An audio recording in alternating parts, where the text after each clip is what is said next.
Thanks for joining us. So I'll go ahead and get started.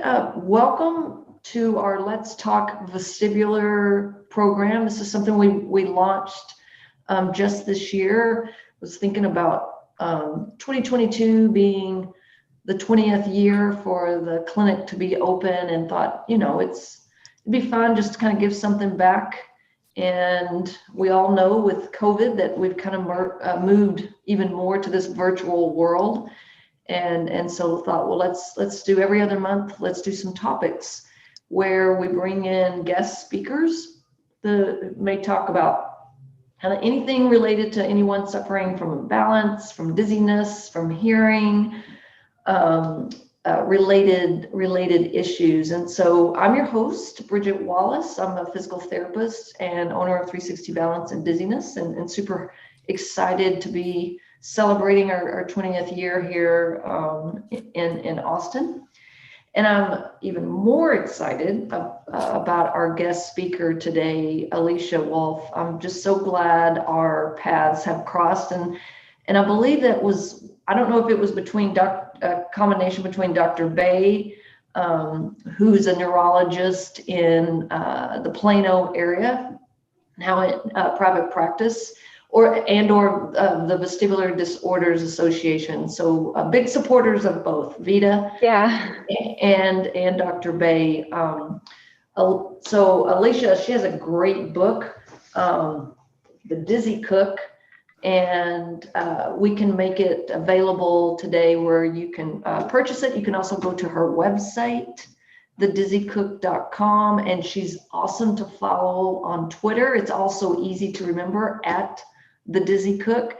And this is, I've always think about asking Alicia to participate in what we do on the education side, but really inspired me to reach out to her recently, because on Twitter she's just sharing a personal story about waking up not feeling so well and kind of what she did. And I think this is a great time to share her story. She'll give you a little background, and I'm also going to finish with some tips and tricks about meal prep when you're not feeling well. And I don't have Dr. Book's, we have those out right now, but he has his book, and I can list it in the chat, Victory Over Vestibular Migraines.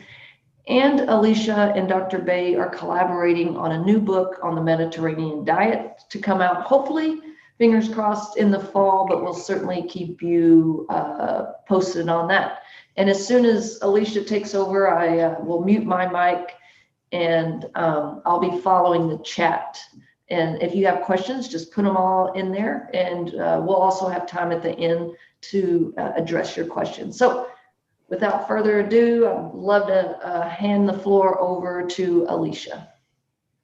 Hi, thank you so much. I'm really excited to be here today, and we're going to be talking about two totally different things, but I hope that they're both helpful when they come together. One of the things that I was asked to speak about today was using a non-invasive vagus nerve stimulation device for vestibular migraine. And what's kind of interesting with this device, you may have heard it previously spoken about, it's called gammaCore. And there's lots of different devices out there for migraine specifically, but the interesting thing about gammaCore, and specifically this nerve that it targets, is that it was done, it was studied by UT Southwestern. Actually, Dr. Bay's clinic studied this, the use of it for vertigo and vestibular migraine in particular. So they found benefits with this device specifically on it being helpful for patients with vertigo and dizziness, and bringing those symptoms down for them. So I've always been kind of interested to try it. Previously in the past, it's been really, really expensive. So it was roughly about $600 a month. And at that point, I was not really ever having symptoms enough to warrant the price tag for it. So I had tried it previously in Dr. Bay's office. I'm one of his patients, and I thought it was an interesting device, but not something I really wanted to invest in. And then where my opinions kind of changed, I guess I should start a little bit with my story. So I was diagnosed with chronic vestibular migraine about 6 years ago, for people who don't know. And I was diagnosed finally by Dr. Bay, actually, after seeing about 7 different physicians who told me that I just had anxiety, that I was stressed out, that I had potential MS, that I had a paralimb fistula.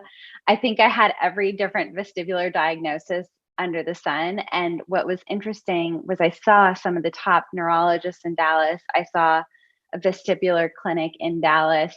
Not one person mentioned vestibular migraine to me, which is actually pretty shocking now, that it's become such a common thing. But I think 6 years ago, it wasn't as common, and people didn't know maybe as much about it as they do now. And so that's really good for our community to be spreading more awareness, and something that 360 does so well, which I always admired, because I'm like, wow, these people actually know. Like, I wish I would have gone to see them first as a PT. But anyway, to say all that was, it was a really hard time for me, and I was very career driven.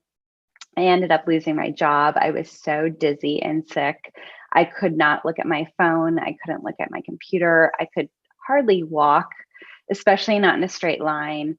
I had trouble walking down sidewalks. I mean, going grocery shopping was my worst nightmare.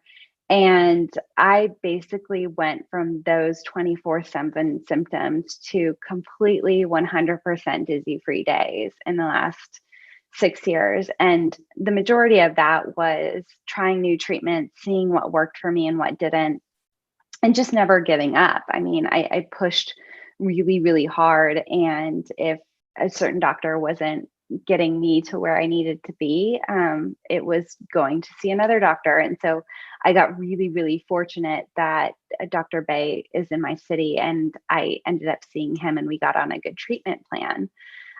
So probably about 4 years into my diagnosis, I was completely dizzy free, only having attacks here and there every so often when I wasn't managing my trigger load. And where that kind of changed was I decided to go down the path of IVF to have a child. And so I knew it was going to be difficult, because you're basically adding a bunch of hormones to your body, and it's a really, really stressful and anxious time. And so I knew that was definitely going to decrease my threshold for attacks. And it did. My first trimester was pretty rough, but from then on, I sort of evened out. And then right before postpartum, I met with Dr. Bay, and we devised a plan for postpartum and what that would look like. So depending on how I was feeling, we were going to go back to the treatments that had worked for me initially. So in the time that I had started feeling better, we ended up weaning myself off of medication, especially while I was going through IVF. I had a very high risk pregnancy. And so the medications I was on were actually approved during pregnancy, and my OB said we could take them. But just with my history, I've had a lot of history of early losses and stuff like that. I just wanted to try to do it as natural as possible. And so we had devised a plan for postpartum to go back to what was originally working for me.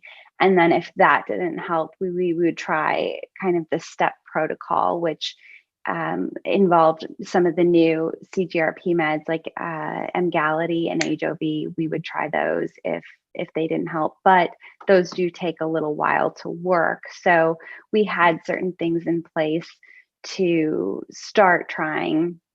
Well, I would transfer over to those if I needed them. And one of these things was the gamma-core non-invasive vagus nerve stimulation device. And so after I had my baby George and was going through a lot of lack of sleep, which is one of my biggest triggers, and you're finding it hard to take care of yourself, I definitely noticed an increase in dizziness, but also anxiety. So I dealt really heavily with postpartum anxiety and depression. right after, and a lot of that was tied to breastfeeding. So I had to be careful with medications for breastfeeding, and that's kind of where I just decided that we were going to lean into this gamma core device and order it.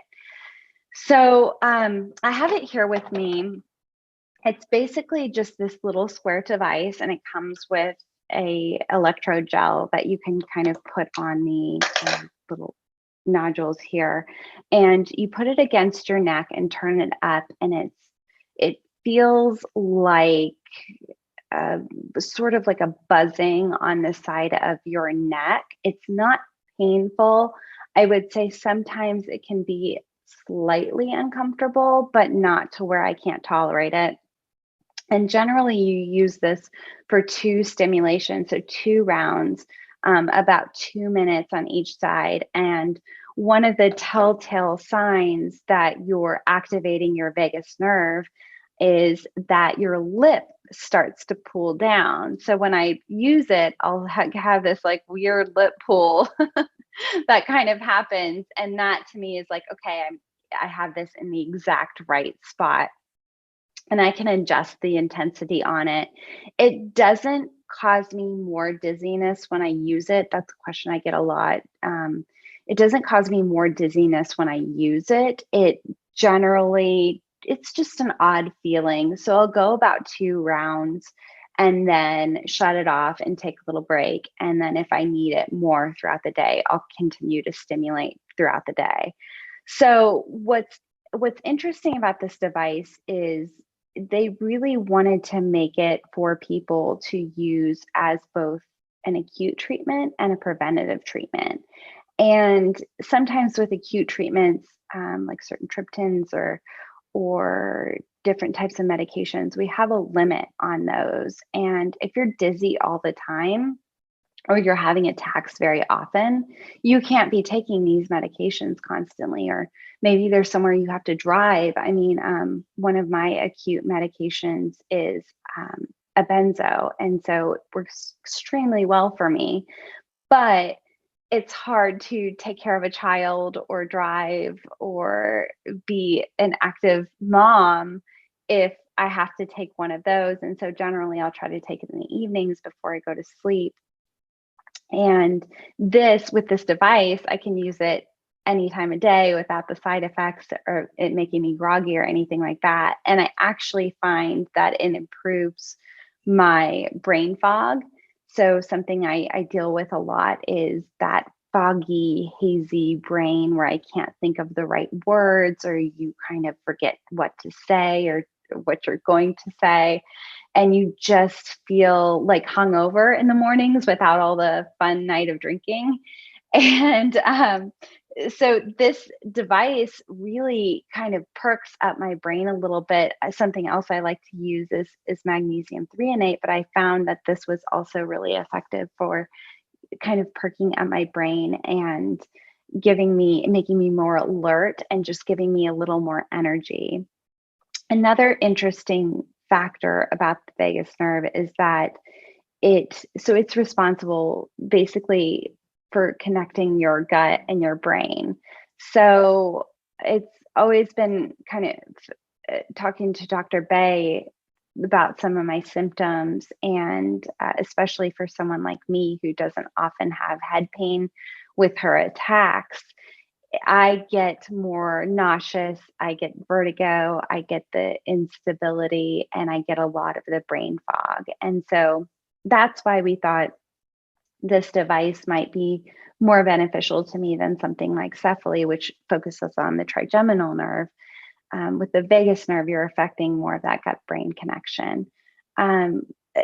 I've also been reading a lot of articles about just activating your vagus nerve and how that can be so beneficial just for your overall health and also anxiety. So I noticed that a lot of vestibular patients, like myself included, we get a lot of anxiety about attacks and doing certain things and going out certain places. And so, not that this has ever been studied for anxiety or anything, but just the act of activating your vagus nerve, and stimulating that vagus nerve has been linked to studies to decrease and aid with anxiety. So I just thought, oh, maybe, this would help with some of those things, especially postpartum, and some of the feelings that I was feeling, and just become an overall good treatment for me. And it really ended up doing that. I would say that I noticed the biggest difference at first with the acute part of things. So it would help decrease my brain fog. It would help decrease the dizziness. If I did have any pain, which I started to get more painful attacks after postpartum, but they were just bad headaches. They weren't anything I would classify as an official migraine attack from that head pain standpoint, but it would often help me bring down that head pain as well. So that was something I noticed initially. And then I started using it also every day, twice a day, for preventative treatment. So there are different ways you can use it. That's something to discuss with your doctor and see what is beneficial for you. They have decreased the price on it, which is really amazing. So if you're a part of one of the research clinics that they work with, sometimes your physician can get you a good deal on it. And then they've also helped me to extend a deal that I get for readers or whatever who don't have the same access to those doctors.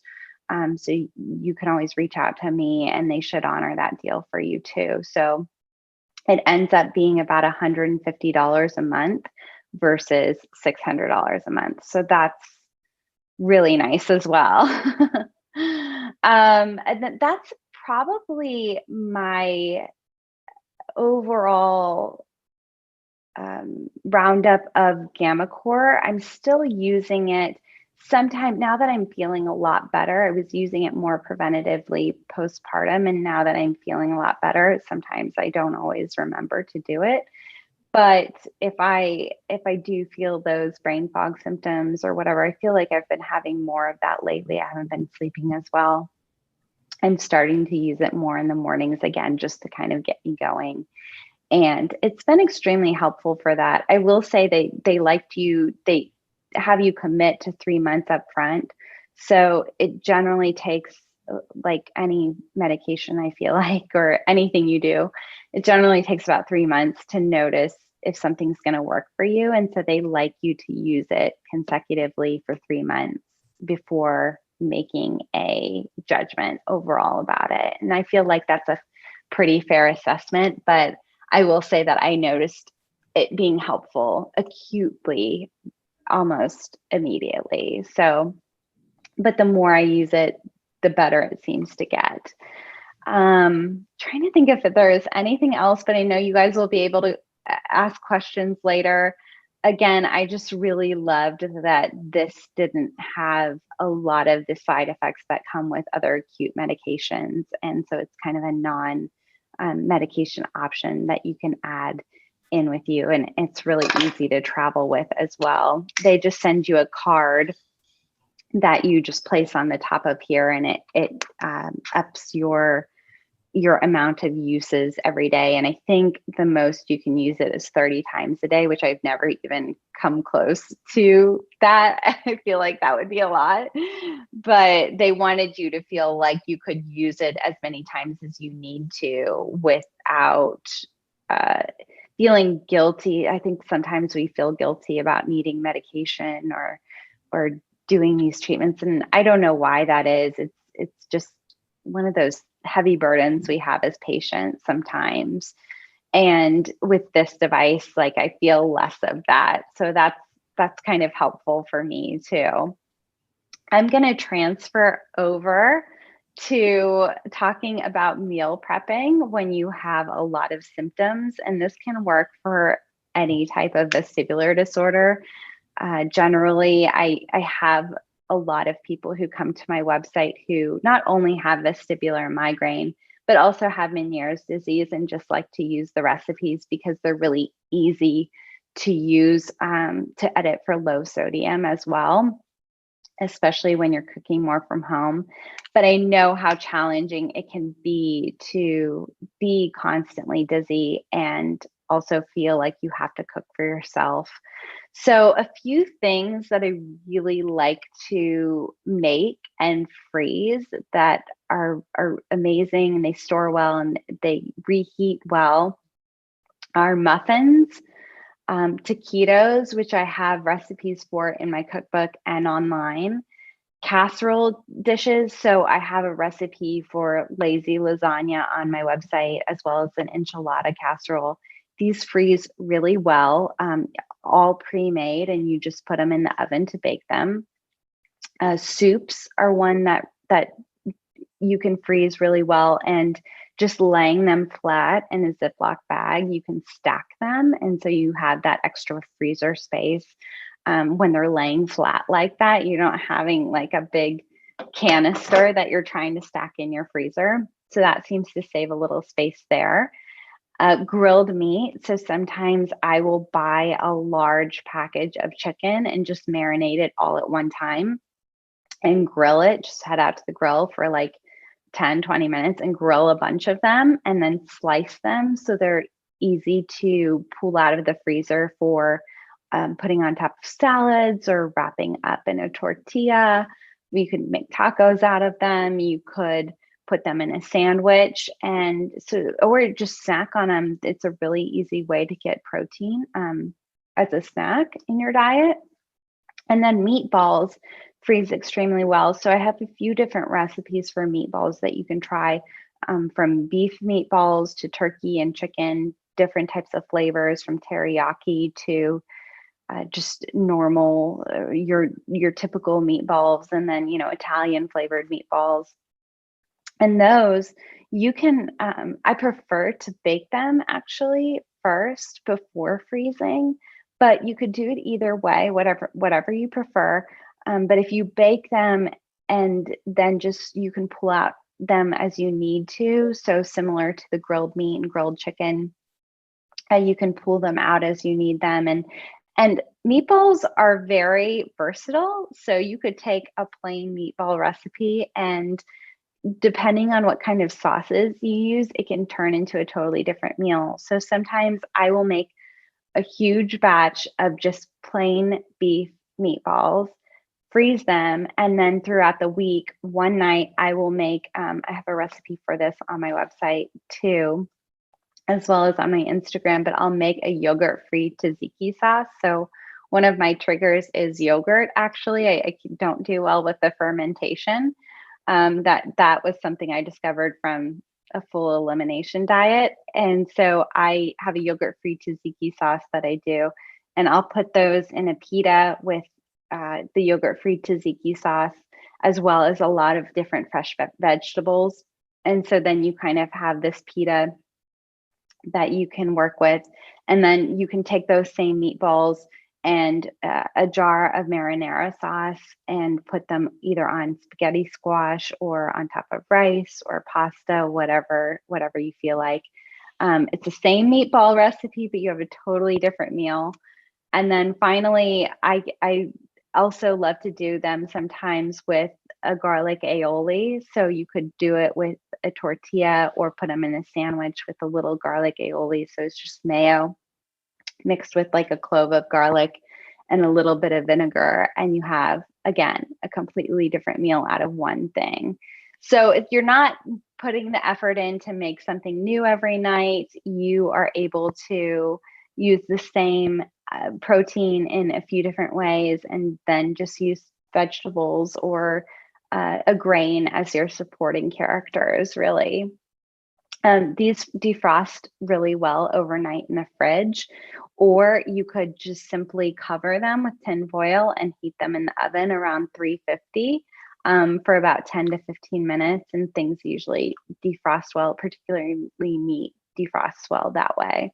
It's a good way to reheat. Another option, if you are looking for taking frozen foods and making them, heating them up quickly, is to invest in an air fryer. So I always thought air fryers were unnecessary extra devices until I got one, and I actually adore my air fryer.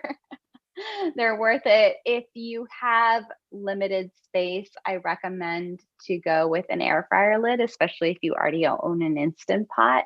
They fit on top of your Instant Pot, but it is a very small basket. So this is better for like 1 to 2 people. Whereas you can invest in different air fryers that are different sizes. These are different. So I actually have a convection oven. And even though the concept of air frying is the same as a convection oven, which means it circulates the air around the food to get it nice and crispy, I find that my convection oven does not cook the same as an air fryer. So that's just something to note. I get asked that question a lot, but I think it has to do more with the small, compact space of air fryers, and it just concentrates that air a little bit better rather than in a large oven. So something to take note of. But I have an air fryer lid, an Instant Pot air fryer lid. It's a little bit small for how much my family tends to eat. But if you don't have a husband who eats for like 4 people, then you'd be fine with it. And I use it a lot for defrosting food. So you could even put a lot of pre-made foods. If you can find some good ones, like one that I like to get from Trader Joe's is like falafels that are frozen. So I will put those in the air fryer and they're ready and crispy in about 10 minutes. So it's just something with very low effort that you can eat very quickly. Another thing, and this is the main focus of our new book, is incorporating more omega-3s in your diet. And I believe I'm even at the Migraine World Summit, they were just talking about this study that came out that showed that eating more omega-3s in your diet decreases the amount of migraine attacks and also the intensity. And so it was also a focus in this new book. And so we like to incorporate a lot of fish and seafood into our diets to help with brain health. So one of my favorite ways to cook salmon is actually in the air fryer, and it takes about 9 to 10 minutes. And you just simply put the salmon inside of the air fryer, spray it with a little olive oil, salt and pepper, and it comes out perfect every single time. You can even, there are recipes out there to even go from frozen to cooked, which is amazing. I haven't quite tried that yet. I always get my salmon fresh, but something to look into as well. If air frying isn't your gig, I recommend investing in either a slow cooker or an Instant Pot, depending on what fits your family's ideas of how quickly you want dinner, how much time you have to make dinner, and I'll kind of go through those with you as well. So a slow cooker is really good if you work a 9 to 5 job and you're going to be gone all day. So you want to put everything in the slow cooker, put all your ingredients in the slow cooker before you leave for work, and then have dinner ready when you get home. Generally, that's what I like to use slow cookers for. I usually find that they are also better with flavor. So anything I make in a slow cooker tastes a lot better there as opposed to the same recipe in an Instant Pot. Generally, you can get a really good deal on them. They cost about $70 to $80 for a decent one. And a lot of people will say, oh, can't I just use my Instant Pot as a slow cooker? And don't recommend it because they don't heat evenly the same way. All the heat from an Instant Pot comes from the bottom, whereas the heat from a slow cooker comes all around the sides. So they do cook differently, and you might not get the great same results that you would get with a traditional slow cooker that you would with the slow cooking function on an Instant Pot. If you're interested in an Instant Pot, those are generally good for people who are very last minute cookers. Like, I just have this chicken in my fridge, I have a sauce, what can I make? So you have, 10 minutes to do it. So with so with an Instant Pot, it does take time to build the pressure in the system. It's basically a pressure cooker, and it does take time to build that pressure in the system. A way to cut down on that time is to use the saute function. So you can use it to kind of saute garlic or shallots or whatever you're using to flavor your dish. A main component that I like to use with either both, you could do this in the slow cooker as well as the Instant Pot, but salsa, any type of favorite salsa mixed with chicken, it can be a fantastic shredded chicken that works well for different types of tacos. It freezes well. You could use it on top of taco salad. It's just two easy things to keep in your fridge if you don't want to put a lot of effort in. If you are sensitive to sodium, I would recommend, I have 2 recipes I really love for salsa. So one is a salsa verde and another one is a onion-free tomato salsa. And I would recommend looking at those recipes, and you can adjust the sodium for those, whereas in some store-bought versions, it tends to be a little bit higher.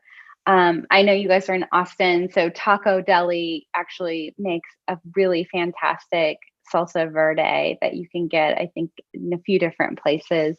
And if you are sensitive to onions, that's a great one to use. That's onion free. So a lot of times I'll use that one with chicken in it and cook it. So normally in a Instant Pot, that'll take about 10 minutes of cooking time, whereas with a slow cooker, it would probably take about 2 to 3 hours. So you can kind of see the difference there. You're going to get like the better flavor and texture, I think, from the slow cooker, but you get the same meal that's super fast in an Instant Pot. So it just kind of depends on what works into your life a little bit better. And those are my big tips for cooking quickly when you are dealing with a vestibular disorder. Another thing that I like to teach in some of my cooking classes is how to hold your knife. And so I hope, if you ever want to join one of those, I'll kind of teach you how to chop and everything. But generally I wish I had a knife with me, but generally people hold their knives way too far back, and it doesn't give you any stability when you're cutting. So I recommend gripping up towards the blade, not with your fingers over the blade, obviously, but putting your fingers along the edge of that top blade. That gives you a lot more control when you're chopping. And especially if you're having a dizzy day, it can be extremely helpful to kind of keep those fingers out of the way. Another tip I love to use is using a stool for cooking. So sitting down.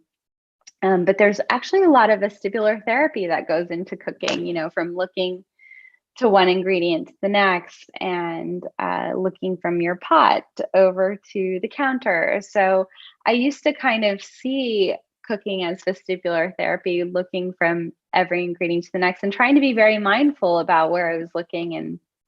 And sometimes you can cut some of that motion down by prepping all your ingredients ahead of time, taking a break, and then moving towards cooking. So moving all those ingredients with you to the stove so you don't have to run around the kitchen and go back and forth. And that may help you cut down on some of that motion too. So those are a few of my tips. I hope that I covered our time allotted and didn't go over. Oh, no, you're good. Okay, perfect. I will read to you a couple of questions, and then I myself have at least one question. This is actually related back to the gamma core. Yeah. Has it become? Oh yeah, it was asked has it become more cost effective? And you did say that the price has gone down, and I just want to reiterate, if if you can't find a provider who knows or is familiar, I uploaded a handout, and Dr. Bay is in Plano. Yeah. And he's also willing to do telehealth visits Telehealth. if you're looking Yes. to find someone. And then again, you have Alicia's contact information through Instagram, through Twitter, through her website. And she, she offered to at least be a resource for decreased cost. And then you answered the question without I had a question, and you did say it's a 3 month, and then is it month by month after that, or? So you can do it. They typically have you renew every 3 months. So you can either do it every 3 months or you can do it up to 12 months. And if you do it for 12 months, I believe it's even lower than the 150, but they'll just call GammaCore and they will be willing to talk to you about that. The other factor I wanted to mention was they do have an online healthcare provider. So say you normally see like a PCP or you're working with someone like that, you don't have access to a neurologist who would understand how to get GammaCore. You can use my discount for that, but through their own telehealth, and they Okay. can get you prescribed through online that way. So there are a few different options. Okay, great. Another Yeah. question was, is it necessary to go off treatment medications to try the GammaCore? Oh, no, I don't think so. It's one of those things that I added into my treatment plan. So I didn't, if anything, I kind of see it just like you have trigger stacking where you have, you're stressed and then you have caffeine and then you have, you don't get any sleep and that kind of increases your likelihood of getting an attack. I kind of see treatments as the building blocks to increasing that threshold too. So adding supplements, doing vestibular therapy, having medication, adding GammaCore, I see it as kind of building blocks and just increasing my likelihood that I would prevent an attack. So obviously talk with your doctor and see there are some people who can't use it, particularly if I believe if you have some kind of implants, like heart and devices or stuff like that, that is way out of my pay grade. um, but just double check with your physician that it would work for you, and they'll obviously do that before they prescribe it. But that's just something to be aware of as well. And Alicia, you had mentioned magnesium, and what I can do is upload, a patient education handout that we give people here in the clinic, and it's referencing Dr. Bay's book about his kind of go-tos. Number one, magnesium, Uh-huh. riboflavin. Sometimes he'll add vitamin D and CoQ10, but we list those. But we also in the handout, we list you again as well as mentioned Dr. Bay's book. So we can upload that when we share. I had a question about on the food side of things. Okay. And how do you have any quick recommendations on someone who might be a vegetarian, who just not even pescatarian, not even bringing fish into their diet? Mhm. Do you have any recommended meat, like Beyond Meat, or any recommended substitutes or substitutes on high omegas, non-fish related? Yeah, so we'll cover this a little bit in the book, but some of the things that you can incorporate in your diet. So like nuts, I happen to be sensitive to nuts, but nuts are a good option as well. So a lot of times I'll replace those with seeds. Flax seeds is something that is really helpful. So in all the smoothies in the new book, I put a little bit of flax seeds to incorporate more omega-3s into those smoothies. Sure. And then eating lots of vegetables and whole grains is like a wonderful way to go. So being a vegetarian is not necessarily off-putting in any way. I would say that one thing to watch with the Beyond Meat patties, and actually I just had an email about this too, but We know that some people with migraine can be sensitive to glutamate, whether that's in MSG Mhm. or also natural glutamate, which you can find in things like Parmesan or even dried mushrooms, soy sauce. Those things tend to be higher in natural glutamate. And it just comes down to what your personal sensitivity is. So I know that Chick-fil-A uses MSG in their chicken, but sometimes I just like really want Chick-fil-A and and I know it's going to make me dizzy. So, but I can usually get over it the next day. So it just depends on what your sensitivity is towards that. Sorry, crazy dog. um, and so, but with Beyond Meat, they do have a lot of those hidden MSG, high glutamate names. And so that's something that I would kind of tell patients to be cautious of, because I do generally see that most of my readers struggle with MSG or high glutamate in some form. And so that's not to say everyone does, but it's worth eliminating for a while, especially if you eat Beyond Meat products pretty often. And there are a lot of great substitutes for those too. So like one of the recipes I just sent to this person was a black bean burger that you make at home. I've seen people make sweet potato burgers.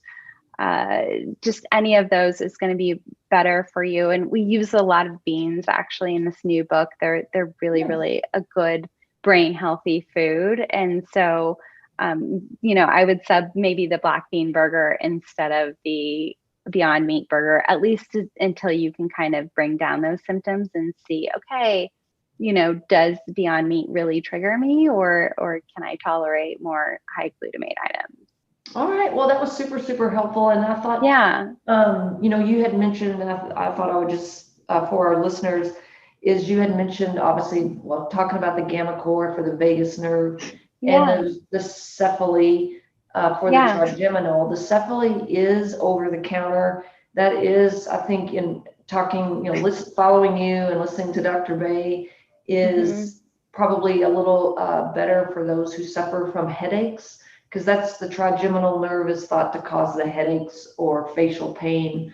Yeah. Whereas the vagus is more if you think you're that gut to brain sensitivity than the vagus nerve, which does require a prescription. So just for anyone listening, the kind of the difference seems from what I'm hearing on vestibular migraine sufferers is the gamma core seems to be working having really the best results in the vestibular migraine, kind of no headache. Yeah, that's kind of what I also learned from Dr. Bay too. Like I know he sees good results in his clinic with patients who do cephaly for VM, but generally, even just with my friends, what I find is that they usually have some form of head pain with their attacks. And so for the people like me who maybe don't always have that, I would recommend, and who maybe deal with things like, anxiety or I know even speaking with Dr. Cho recently, I know he was going to test out and see how gamma core did for some of his triple PD patients, especially ones who have the big anxiety component with their triple PD, and just see how that works for them. So it's really depending on what your symptoms are and kind of what you want to try. But I think both options are really good, and I'm happy to have more of these options available to us that weren't available just a few years ago. Absolutely. And still the awareness of vestibular migraines. Right. There's still a lot of education, a lot of groundwork to do on increasing the awareness. And I want to thank you for all your efforts in that and sharing your story. I think, being honest and vulnerable. I think you've just been a real pioneer in the space, and I'm so glad to be able to collaborate on things like this with you. I really appreciate the awareness you guys have spread. I remember always watching your interviews when you used to do the ones for Vita every month. And so it's crazy how far we've come, and it's an honor to be here. So thank you for having me and allowing me a platform to share my story for other people. And I hope that, this helps someone out there. It will, for sure. Yeah. And really appreciate you, Alicia. And thank you for those that were able to join us. And if you think of questions after this, you can, before I sign off here, I'll type my email in, and I've given you a lot of information about Alicia as well as Dr. Bays, and we look forward to your upcoming book. Yeah, thank you. All right, well, I'll type in my email, and unless anybody has, as I type it in, if anybody thinks of any other questions, go ahead and take advantage of it. I'm going to type my email in the chat. I feel like I get all nervous when I have to type this fast in front of people. And hi, Deneen. We appreciate you being on here. I think they're fingers crossed that this new book will be out in the fall. Yeah, that's what we're hoping for. So, just a few weeks ago, I lost all of my edits. They just disappeared one night, and I was almost done with them. And yeah, so I had to rewrite everything, but we're getting there. So. I think I saw where you did a post on that. Yeah, it was not a good, lots of gamma core that week. Yes. Right. If anyone has questions, please just want to hear about my experience more, just like reach out. I'm totally an open book about it. All right. Thank you so much. Okay, thank you. All right. Bye. Bye-bye.